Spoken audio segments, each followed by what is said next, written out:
Proshare researchers expanded the criteria for Tier-1 banks qualification by introducing new variables and a revised methodology, something which we would expand upon during the presentations. The second is that the research team decided that rather than a 10-year review of methodology, the revision of the methodology will occur every 5 decades. Why? Because the shelf life of activities and developments in Nigeria was now much more accelerated.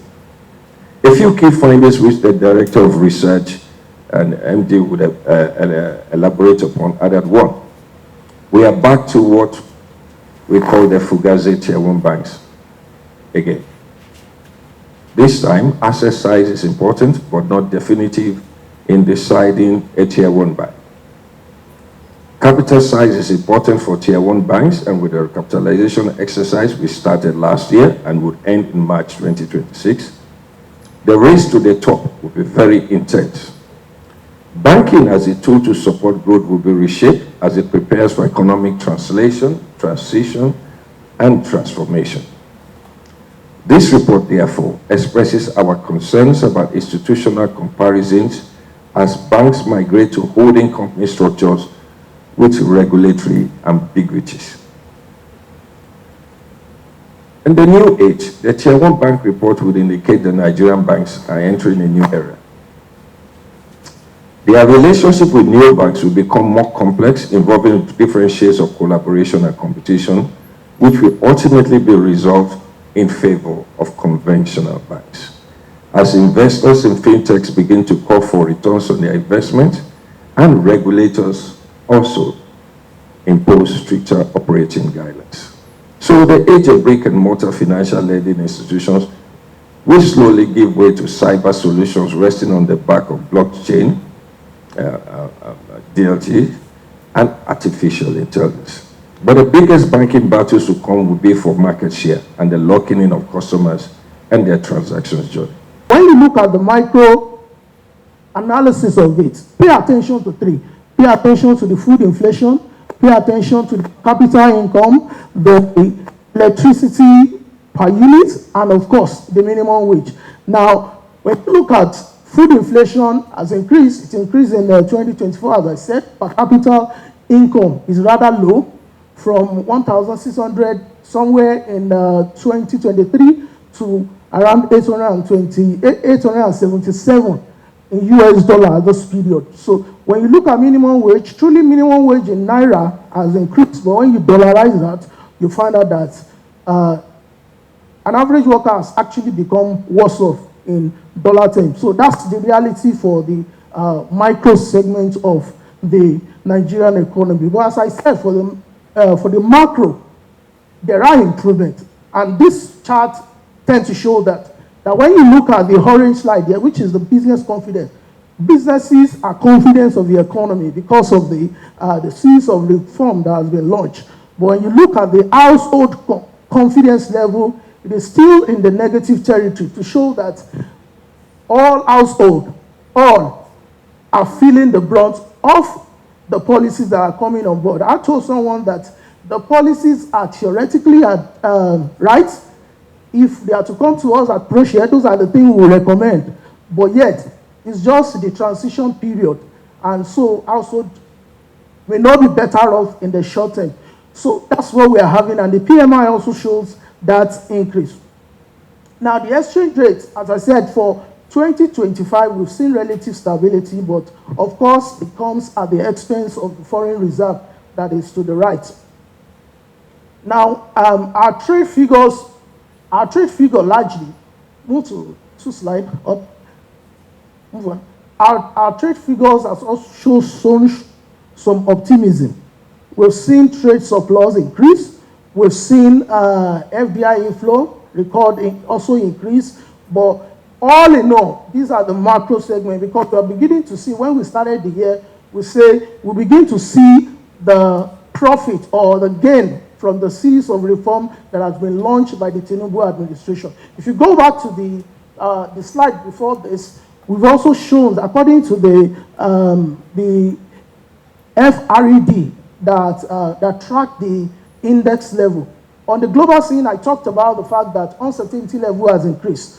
But when you come to the Nigerian scene, now the uncertainty that we actually record that increase was due to the global event. But when you see 2025, we've seen 2024, 2025, we've seen some level of reduction in the level of uncertainty because, as I said, businesses are actually optimistic of the Nigerian economy. So that's what the chart is showing. Now, moving to the last segment, which is the sectoral growth and reform. Now, the sector that continue to contribute to the Nigerian economy remain the agricultural sector, ICT, trade, financial services. Those are the sectors contributing more to the Nigerian economy. But we are yet to see that filtering into the market because in the market space, we've seen the oil and gas led the NGS last year, the accent, the insurance, the consumer goods, which shows that disparity. But we are quite bullish that with the current reform that has been launched by this administration, we may see that reversal. Now, in our own analysis, we believe that the current policy action by this administration is a combination of both reforms and what we call policy progression. In 2024, based on the results that we analyzed, these banks are considered to be Tier 2 banks.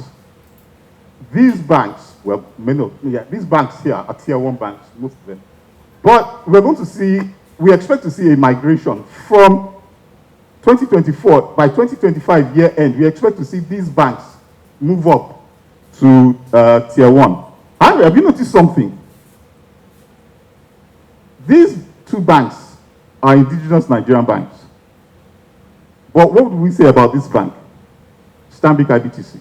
Yeah, it's a bit tricky. And that's the decreasing complexity that the reports that Messrs. AfriInvest and Proshare have worked on over the years. We begin to see those shifts in dynamics of banks and the classifications and the import of that classification. So, but for the purpose of this report, what we have said is that, yes, we have the Fugas as Tier 1 banks, quite honestly, that's quite correct. However, this migration is going to lead to a shift. And that shift will see Fidelity Bank, FCMB, quite easy to calculate because all of these two banks have to meet that minimum requirement of, they're going to meet, if they decide to be Tier 1, they're going to have to meet 500 billion naira. They're going to have to, and Fidelity actually has made that. So they have currently made that. FCMB is heading towards that. But when it comes to Stanbic IBTC, it comes back to the same thing that we saw when we talked about ETI. Precisely how much do they need to raise?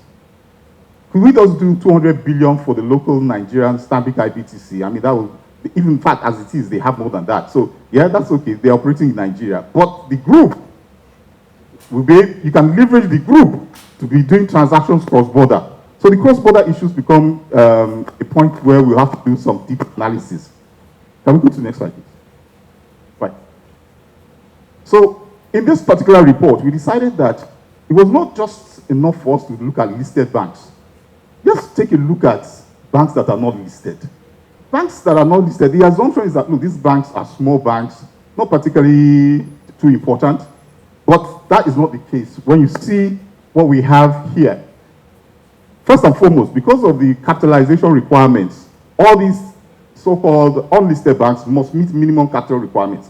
And that is 200 billion naira if you want to do national, if you want to take a national license, 500 billion naira if you want an international license.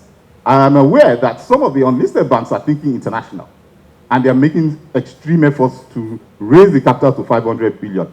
But many of them already have gotten to 200 billion. So it now becomes an issue of, is it important to be listed in the market? That's something we answered in the report, so I'm going to tell people to read the report if they want to get the answer there. But the important thing is that we can see the comparative analysis of banks that are not listed with those that are listed. So these are the listed banks. Here, no, this is not listed. This is not, yeah, well, Globus is not listed. Premium Trust is not listed. Optimum is not listed. Polaris is also not listed, right? So this is their positions currently. But it has shifted a bit since our report because this refers to their 2024 accounts. But they've improved upon some of these figures here. But it was interesting for us to just take a look at it. And you see, average for Tier 1 banks if you look at share capital as of this date, it was 170 billion naira. And if you look at the average for tier 2 banks, you saw that they were just 13.72 billion naira. A massive, massive difference of over 10 times. But if you look at share premium for average tier 1 banks was 209. For average premium for tier 2 banks was 123. Then let's go quickly to the assets. The average assets for tier 2 was 4.8 billion. The average assets for tier 1 was 31 billion. So in all cases, being bigger appears to be better.